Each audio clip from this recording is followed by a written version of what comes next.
चंदन गाछी काटाइल पिढ़ई बनाइल।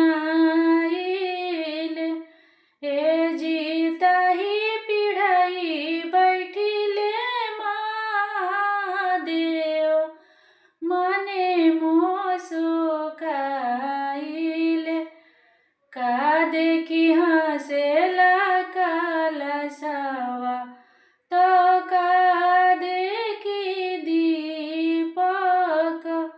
ए जी का देखी हंसिले महादेव मने मुस्काइल। जब देखी हंसेला कलशवा तघिवा देखी दीपक। ए जी